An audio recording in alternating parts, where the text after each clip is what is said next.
এই চুলের মধ্যে আমাদের চুলে আমাদের চুলে আসে আমরা এটা ভিডিওটা আমরা দেখে শেষ করতে পারি না। দেখো ছোট্ট বাচ্চা সারা পুরো শরীর নিয়ে ছুটে যাচ্ছে আর সাহায্যের জন্য। তো ভয়াবহ প্রজন্ম আমরা তৈরি হয়েছে। আমাদের নিয়ে যে কেউ মরে গেল তার আগে আমাদের ভিডিও করতে একজন মরে যাক, জীবন চলে যাক, তাকে সবার আগে তাকে সেভ করা, তাকে সাহায্য করা যে আমার দায়িত্ব।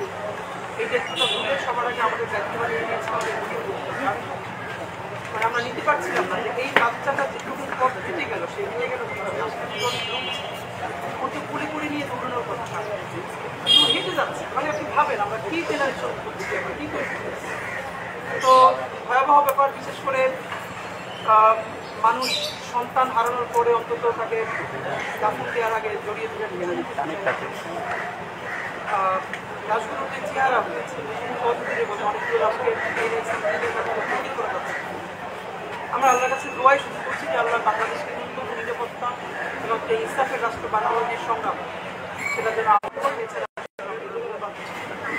দেখেন এখানে অনেকগুলো গুরুত্বপূর্ণ ইস্যু আমাদের চোখে আবার নতুন করে আঙুল দিয়ে দেখিয়েছে। গত 1 বছর ধরে এই মাইলস্টোন ট্র্যাজেডি আমাদেরকে যেটা দেখাচ্ছে আপনারা অনেকে খেয়াল করছেন যে আমরা কোনো ঘটনা থেকে যে কোনো শিক্ষা নেই না, এটাই আমাদের জীবনের ভয়াবহ বিপর্যয় দেখে আসে। যে সাইকেল যারা সারায় দেখবেন তারা টিউব নষ্ট হয়ে সেটাকে রিপেয়ারিং করলে গামলার মধ্যে পানি দিয়ে আবার চুবাই চুবাই দেখে যে কোথাও ছিদ্র আছে কিনা সারানোর পরে। এত বড় একটা রাষ্ট্র, তার বিমান, তার নৌ, তার সেনা, তার প্রতিরক্ষা, আকাশ প্রতিরক্ষা কেমন অবস্থা আছে, কি আছে, মানে লিটারারি এক কথা বললে বাংলাদেশের আকাশ প্রতিরক্ষা বোঝা নাই। এটা হয়তো উপর থেকে কেউ আক্রমণ করছে না এই জন্য বোঝা যাচ্ছে না, এটা কেউ আক্রমণ করে দিলে বোঝা যাবে যেখানে আকাশ প্রতিরক্ষা কি অবস্থা। আমরা আপনাদের কাছে যেটা বলতে চাই, দেখেন আমরা গত 1 বছর ধরে রাষ্ট্রের অনেক সংস্কারের কথা বারবার বলেছি। শিক্ষা খাতে সংস্কার লাগবে, এটা লাগবে, আমলা লাগবে, পুলিশের সংস্কার লাগবে, বিচার বিভাগের সংস্কার লাগবে, পুরো কাঠামো। কিন্তু যেই কথাটা রাজনৈতিক দলও ঝুঁকি নিয়ে বলছে না সেটা হলো আমাদের সামরিক খাতের সংস্কার। সামরিক খাতের সংস্কার অবশ্যই এর মধ্যে সেনাবাহিনী আছে, বিমান বাহিনী আছে, নৌবাহিনী আছে, এটাকে দ্রুত কাজ করা হয়েছে। এর উচ্চপদস্থ কর্মকর্তাদেরকে ফ্যাসিবাদী গোষ্ঠী, হাসিনা, তার সাথে ভারত, তারা পুরো এমন একটা সেটআপের মধ্যে দিয়ে নিয়ে গেছে যে এরকম কিছু কিছু ব্যক্তিকে শত শত কোটি টাকার সুবিধা দিয়ে কিনে নিয়ে পুরো এই বাহিনীগুলোর প্রফেশনালিজম নষ্ট করে ফেলা হয়েছে। এইখানে যে ব্যক্তি প্রধান ছিল না, এই বাহিনীগুলোর যে প্রতিষ্ঠান প্রধান ছিল এটাকে প্রতিষ্ঠান হিসেবে ফাংশন করতে দেওয়া হয়নি। ফলে যেটা হচ্ছে আমাদের যে আওয়াজটা তুলবার কথা ছিল আমাদের সামরিক খাতের সংস্কার, দেখবেন কেউ আর্মির সংস্কার নিয়ে কথা বলছে না, বিমান বাহিনীর সংস্কার নিয়ে বলছে না। আর্মি নিয়ে টুকটাক বলে, কারণ আর্মি রাস্তায় থাকে, যখন আর্মি ঝামেলা হয় তখন বলে। কিন্তু আমরা তো এটা সত্য যে গত বিমান বাহিনীর যিনি প্রধান ছিলেন প্রত্যেকের ব্যাপারে কম বেশি 3000 কোটি টাকা আত্মসাৎ করেছে। তো এইটা ফিগার কত আসলে করেছে কি করে নাই এই ব্যাপারে রাষ্ট্রগুলোর শ্বেতপত্র প্রকাশ করেছে।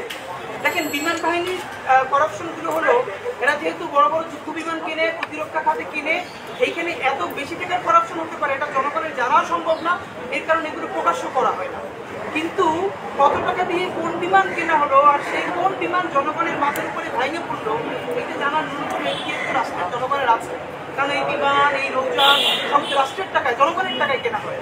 তা আমরা আপনাদেরকে শুধু একটা কথা বলি, এই ব্যাপারে অনেক কথা হচ্ছে কিন্তু আমরা কি একটা কথা বলছি মাইলস্টোন ট্র্যাজেডির পরে যে এদের বিচার হবে, সবই হবে, কিন্তু বর্তমানে আমাদের আকাশ প্রতিরক্ষা দুর্বলতাটা কেমন আপনি ভাবেন। বর্তমানে যে আমাদের যুদ্ধ বিমান যেটা ওখানে ক্রাশ করবো, এটা তো যুদ্ধ বিমান, একটা ফাইটার সেট, এবং এই ফাইটার সেটের যে মডেলের বয়স এটা আমাদের এই জেনজি যারা আছে তাদের অনেকের বাপের বয়সেরও বেশি। মানে জেনজি যারা তাদের যে বাপের বয়স তার চেয়ে ওই মডেল পুরো। 90-এর পরে দুনিয়ার আর কোনো দেশে এগুলোর কোনো মানে প্যাটার্ন চলেই নেই। ভাবে আপনি এরকম সেকেলে একটা বিমান দিয়ে, যুদ্ধ বিমান দিয়ে আপনি চালাইতেছেন। এবার কোনটা আপনার প্রতিবেশী দেশ হইল যে পৃথিবীর 4র্থ সামরিক শক্তি, আর সেইখানে আপনি কটকটি মার্কা এইসব যুদ্ধ বিমান দিয়ে, মানে এগুলো মানে কি যদি না পারে বলবেন আমার সিঙ্গাপুর তো এরকম দিক থেকে চলে এসেছে, বলেছে আমাদের এরকম সামরিক খাত পাতে পারবো না, এর চেয়ে আমরা এটা চিকিৎসাটাকে খরচ করি। তা আপনারা যদি আপনার লিটারালি ভালো সামরিক খাত তৈরি করতে পারেন তাহলে করবেন। আনলে সমস্ত সামরিক খাতের টাকা বাংলাদেশের শিক্ষা ব্যবস্থায় আর চিকিৎসা ব্যবস্থায় আপনারা ট্রান্সফার করে দেন। বাংলাদেশের শিক্ষা ব্যবস্থা উন্নতি হয়ে গেলে, চিকিৎসা ব্যবস্থা উন্নতি হয়ে গেলে সিঙ্গাপুরকে আমরা ছাড়াই দিতে পারবো, সময় লাগবে 10 বছর। তো আপনি সব থেকে বেশি খরচও করতেছেন নৌজাহাজ, আর শিক্ষা খাতেও বরাদ্দ হইতেছে না, চিকিৎসা খাতেও বরাদ্দ হইতেছে না। মাত্র মানে 2000-এর অধিক মানুষের জন্য বাংলাদেশের রাষ্ট্রীয়ভাবে একজন ডাকা, এই দেশের মধ্যে আমরা বসবাস করি, তাহলে এটা দিয়ে হবে কি? তা আপনাদেরকে যেটা আর একটা ছবি দেখাই ব্যাপার, এই যে নতুন এসছে একটা নতুন ন্যারেটিভ দেখেন, এই আর্মি, এই ইন্টেরিম, এই উপদেষ্টা যারা যা বলে উল্টো পাল্টা, এদেরকে কেউ আমরা ধরি না, এমন কোনো জায়গা নাই। কিন্তু এদের বিরুদ্ধেও যখন ষড়যন্ত্র হয় সেটা তো আমাদেরকে বলতে পারতে হবে। একটা ব্যাপার হলো এই যে হাসিনার উন্নয়ন বলে বাংলাদেশে যা গিলেনো হয়েছিল 16 বছর ধরে, এই পদ্মা সেতু উন্নয়ন, আমাদের রূপপুর, আমাদের স্যাটেলাইট, দেখেন স্যাটেলাইট করেছে বাপের নামে, সেই স্যাটেলাইটের 1 পয়সার উপকার বাংলাদেশে পেয়েছে কিনা আপনারা মধ্যেরার মিডিয়া গত 1 বছরের পিছিয়ে তারা একটা প্রতিবেদন করেছেন যে কত হাজার কোটি টাকা খরচ করে স্যাটেলাইট পাঠানো হয়েছিল, সেটার মেয়াদ কত বছর আর কতদিন চলবে, সেই স্যাটেলাইট থেকে আমরা আসলে কয় টাকা রিটার্ন পেয়েছি, বলেছিল বিদেশেও ভাড়া দিতে, কোথায় ভাড়া দিয়েছে। এমন ভাবে করাপশন তারা শিখেছে, শিখলে আসলে আওয়ামী লীগের মতোই শিখতে হয় করাপশন। এই জন্য তো বিএনপি আসলে করাপশন করেও পারবে না, ওই বুদ্ধিও নাই, এর চেয়ে তার হেদায়েতের পথে থাকাই ভালো। আওয়ামী লীগ এমন করাপশন করছে, পয়সাপাতি পাঠাইতেছে চাঁদের দেশে, কারণ আপনি এটা তদন্ত করতে তো চাঁদের দেশে আর একটা কমিটি পাঠান লাগবে, যাইতেও পারবে না, দুর্নীতি ধরতেও পারবে, মানে এটার দুর্নীতিরে এটার স্মার্টনেসের সর্বোচ্চ পর্যায়ে পাঠাই দিচ্ছে।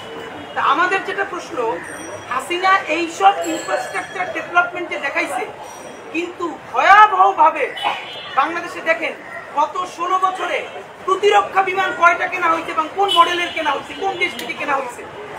একটা মাত্র মিডিয়া আমরা গত 1 বছরে দেখেছি, সম্ভবত এনটিভি না কারা, একটা সাহস নিয়ে প্রতিবেদন করেছিলেন যে বাংলাদেশের প্রতিরক্ষার অবস্থা এখন কি।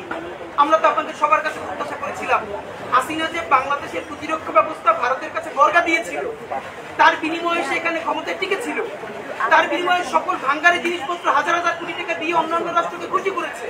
এগুলো নিয়ে এখন তো আপনারা ন্যূনতম প্রতিবেদন করতে পারেন, এখন তো রাষ্ট্রের সেই সেন্সরশিপ নাই ভাই, আপনারা এখন করছেন না কেন? আপনাদের প্রতি বিনীত অনুরোধ, এই যে হাসিনা এই দুর্নীতিগুলো করেছে, এই দুর্নীতির মধ্য দিয়ে সে পুরো প্রতিরক্ষা ব্যবস্থা, এটা সর্বশেষ প্রমাণ আপনাদেরকে বলি, আপনারা গত 2-3 দিন আগেও মিডিয়ায় দেখেছেন, JF-17 যে যুদ্ধ বিমানটা বাংলাদেশ কিনতে চায়, সেখানেও ভারত বাধা দিচ্ছে। বর্তমান সরকার JF-17 যে যুদ্ধ বিমান আছে তারা কেনার চেষ্টা করছে, কিন্তু সেই ভারত বারবার সেখানে ডিস্টার্ব করছে। এর মানে আপনি চায়না থেকে কিনবেন, কিনতে দিবেন, মানে আপনি যাই কিনবেন, আপনারা হামলা করলে করবে ভারত, আপনি ন্যূনতম তার বিরুদ্ধে একটা প্রতিরক্ষা করে তুলবেন, সেইটা কোন বিমান দিয়ে গইলে তুলবেন সেটা ভারত বলে দেবে। মানে কি এক অদ্ভুত ব্যবস্থার মধ্যে আছে। গত 16 বছর তো এটা হয়েছে, ভারতের প্রেসক্রিপশন ছাড়া তো এখানে নতুন কিছু আসে নাই, এখনো কি সেটাই হবে? এই সরকার কেন নতুন করে চুক্তি করে চায়নার সাথে সামরিক চুক্তি করে সে ব্যালেন্স করুক, সে চায়না থেকে কিনুক, সে আমেরিকা থেকে কিনুক। এই যে আমেরিকা 35% ট্যারিফ দিয়েছে, এটা কেন দিয়েছে আমরা বুঝি না। সে তো ব্রিজ যাচ্ছে, সে ওখান থেকে যেন আমরা কিছু কিনি, এটা চাচ্ছে। আপনি চায়না থেকেও কিনেন, আমেরিকা থেকেও কিনেন, কিন্তু তো আমার হবে। এখানে আমাদের সব থেকে বড় শক্তি ভারত, এইটা বুঝতে আর কোনো পলিটিক্যাল সায়েন্টিস্ট হওয়া লাগে না। ভারতের আধিপত্যবাদ রুখতে আমাদের এখানে চায়নার সহযোগিতা লাগবে, আমেরিকার সহযোগিতাও লাগবে, কিন্তু আমেরিকার সহযোগিতা লাগবে বলেই এইটাও বইলে দেই নাই যে পুরো পাশ্চাত্যকে আমরা এখানে জাতিসংঘ মানবাধিকার কার্যালয়ের যে আঞ্চলিক অফিস, এইটা করে আপনি এখানে জাতীয় মূল্যবোধ বিরোধী একটা অবস্থান তৈরি করবেন, এই স্পেস আপনার এখানে দেয় না। আপনাকে চেকস অ্যান্ড ব্যালেন্স তৈরি করতে হবে। এবং দেখেন এই সরকার মৌলিক কাজ একটার মধ্যেও নাই, যত অকাজ আছে সেগুলো ডেকে ডেকে আনে। এই যে 3 বছরের মধ্যে সে জাতিসংঘের মানবাধিকারের যে আঞ্চলিক কার্যালয় এখানে দিচ্ছে, আপনার 19টা দেশে এই কার্যালয় আছে। দেশগুলো কি ভাই? সিরিয়া, দেশ হচ্ছে ফিলিস্তিন, দেশ হচ্ছে হন্ডুরাস, তারপরে আফ্রিকার কতগুলো যুদ্ধ বিধ্বস্ত দেশ। তা আপনি ভাবেন আফ্রিকার এই যুদ্ধ বিধ্বস্ত দেশগুলো, ফিলিস্তিনের পাশে, সিরিয়ার পাশে বাংলাদেশের নামটা লেখা থাকবে কেন? বাংলাদেশ কি যুদ্ধ বিধ্বস্ত দেশ? এখানে কি গৃহযুদ্ধ হয়েছে নাকি এখানে কোনো বহিঃশত্রু আক্রমণের যুদ্ধ হয়েছে? তাহলে এটা কি? আবার এমন একটা ব্যাপার, এই গুরুত্বপূর্ণ ডিসিশনে ইন্টারিম দিচ্ছে কোনো ধরনের রাজনৈতিক দলের পরামর্শ ছাড়া। সে বিএনপির সাথে আলোচনা করে নাই, জামাতের সাথে আলোচনা করে নাই, এনসিপির সাথে আলোচনা করে নাই, তড়ি ঘড়ি করে সেটাকে অনুমতি দিয়ে দিচ্ছে। তার থেকেও ভয়াবহ ব্যাপার হলো এই কাউন্সিল বলছে যে এই সরকারের মধ্যে, রাষ্ট্রের মধ্যে যারা কাজ করবে এই সকলটাই বাংলাদেশ রাষ্ট্রকে নিতে হবে, জাতিসংঘের কোনো কর্মকর্তার দায় নিতে পারবে না। মানে কি?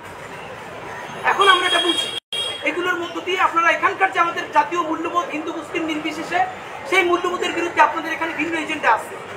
এখন আমাদের যেটা করতে হবে, আমরা ভারতের আধিপত্যবাদ মোকাবেলায় পশ্চিমাকে এই এজেন্সিও দেই নাই যে আপনি এখানে আমাদেরকে এই অখাদ্য চাপাই দিবেন।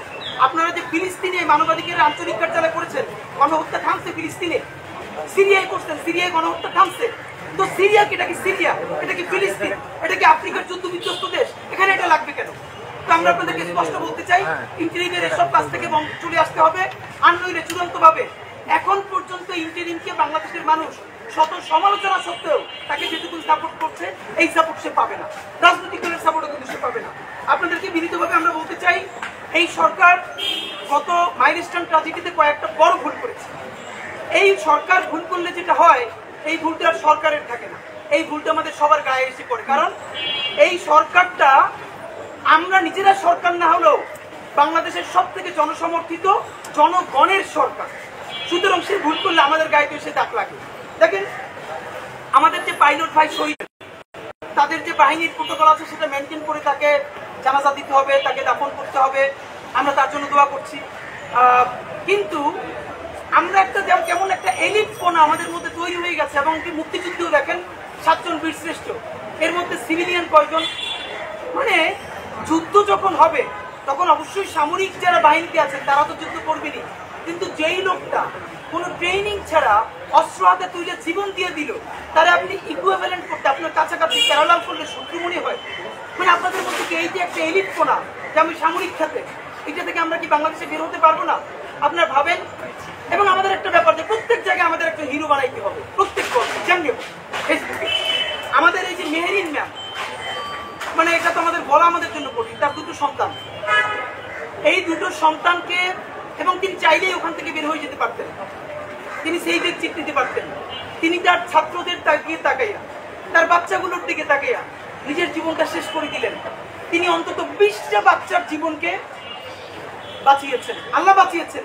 তিনি সর্বোচ্চ চেষ্টা করলেন, নিরাপত্তার চাদরে বাচ্চাদেরকে বুকের মধ্যে জড়াইয়া প্রত্যেকটা বের করলেন। সেই 20টা বাচ্চাকে বের করতে গিয়া তার সারা শরীর ঝলসে গেল। পানি ইউনিটে গিয়ে তার হাজবেন্ড বললো যে তুমি তো সন্তান 2টা এতিম করে দিলে আমার। সে বললো আমার সন্তান 2টা এতিম করলাম, কিন্তু আরো যে 20টা বাচ্চা ছিল ওরাও তো আমার সন্তান, আমি তোদেরকে এতিম করবো? হাজবেন্ডের হাতটা বুকের উপর নিয়ে বলতেছে যে তোমার সাথে আমার আর কোনোদিন দেখা হবে না। ভয়াবহ ব্যাপার, আপনি চিন্তা করতে পারছেন? তার জানা যায় এই রাষ্ট্রের একজন উপদেষ্টার সময় হয় না যে তার জানাজায় গিয়ে থাকা।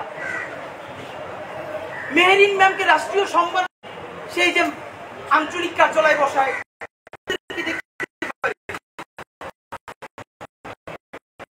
কারণ জন্ম নিছে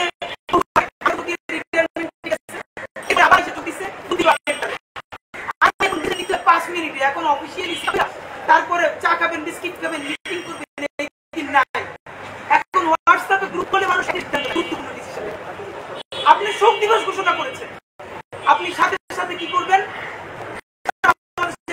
শিক্ষা প্রতিষ্ঠানকে আপনি সকল শিক্ষা প্রতিষ্ঠানে দোয়া হবে, ক্লাস হবে না, শেষ। ঢাকা বোর্ডে আপনি পরের দিন পরীক্ষা স্থগিত করে দিতে, সারা বাংলাদেশে দরকার নাই, শুধু ঢাকা বোর্ড। ঢাকা বোর্ডে সবাই দোয়া করবে, পরীক্ষা স্থগিত না। একদিকে আপনি শোক দিবস ঘোষণা করলেন, এই কথাকে আমরা জানি না এখানে কার কার আত্মীয় এইচএসসি পরীক্ষা। এইটা আমরা সবাই মিলে রাত্রিরে কথা বলতে বলতে রাত্রি 3টের সময় সিদ্ধান্ত আসলো, পরীক্ষা 10টায়, সকাল 8:30টায় ওয়েবসাইটে নির্দেশনা আসলো। এটা কি ভাই? এইটার কারণেই তো পরবর্তী দিন দেখেন ছাত্রলীগ, গুন্ডা লীগগুলো গাজীপুর থেকে আরো বিভিন্ন জেলা থেকে লোকগুলো পাঠাইয়া আমাদের মাইলস্টোনের শিক্ষার্থীরা যখন শান্তিপূর্ণ আন্দোলন করতেছে সেইখানে সেগুলো ঢুইকা তারা কোথার মধ্যে কি বলে আমরা হাসিনের ফিরিয়ে আনবো। কত বড় বদমাশ দেখেন, গালাগালি অনেকবার তওবা করে, নিজেরও ছেলে হয়েছে, এখন তো একটা বয়স আসছে, গালাগালি তো একটা পর্যায়ে আছে, কিন্তু কাল তো না দিলেও এখন ভুল হয়, এমন পর্যায়ে আসছে। মানুষ গেছে মরে গেছে ঘর করার মধ্যে আলু করা, মানে হাসিনের ফিরিয়ে, হাসিনের তোর জায়গা মতো ঢুকিয়ে দেওয়া দরকার।